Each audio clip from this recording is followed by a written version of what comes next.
Start.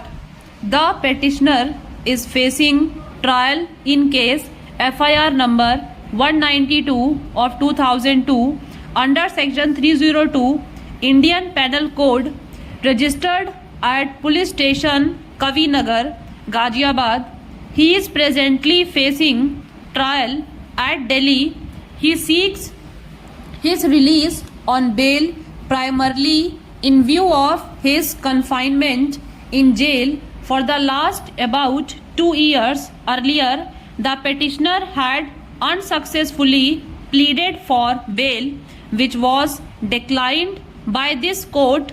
The petitioner is being connected with the abduction and murder of one Nitish Kataria on the basis of last seen evidence and recovery of a wrist watch from his possession belonging to the deceased.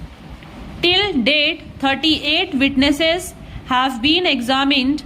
On an earlier occasion, when the first application was considered, 34 witnesses and a court witnesses had been examined. It was noted that out of them, many had turned hostile and did not support the prosecution case. Ms. Bharti Yadav, cousin of the accused petitioner, is one of the material witnesses who remains yet to be examined.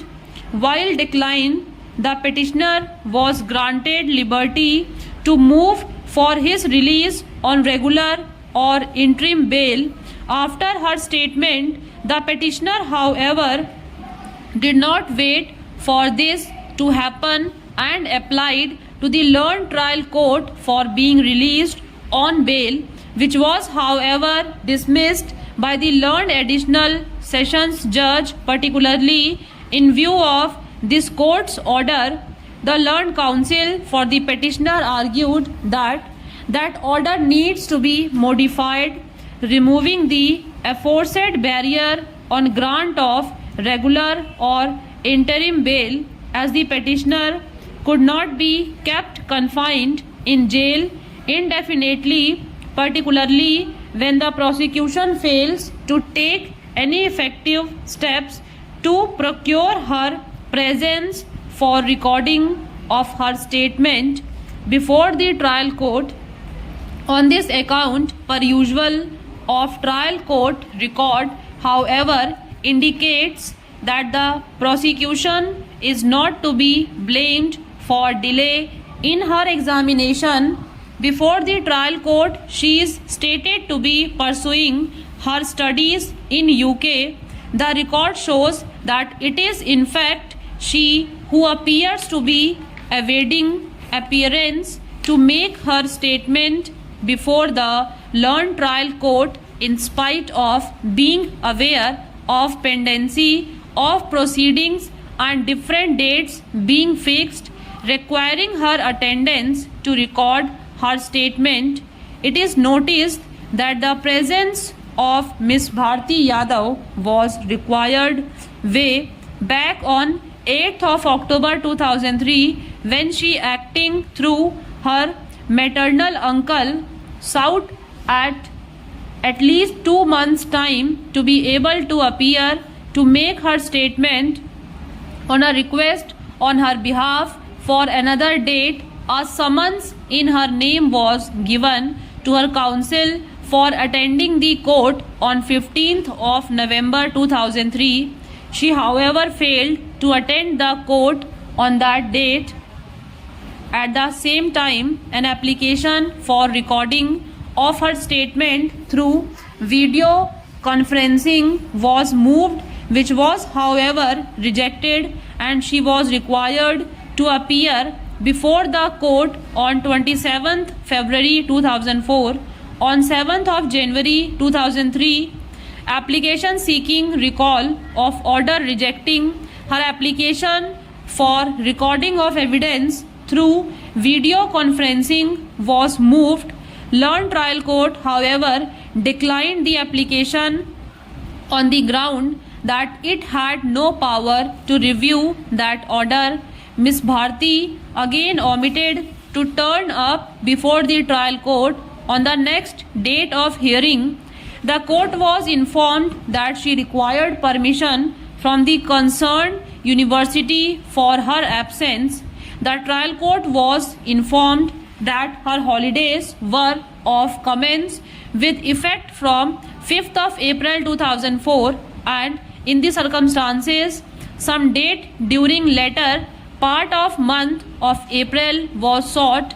The learned trial court accordingly fixed 21st of April 2004 for her appearance and recording of her statement. She, however, again failed to appear, finding that the witness was not appearing in spite of information about various dates fixed for the purpose. A bailable warrant of arrest was directed to be issued against her. Later, however, on an assurance of her maternal uncle, issuance of bailable warrant of arrest was dropped.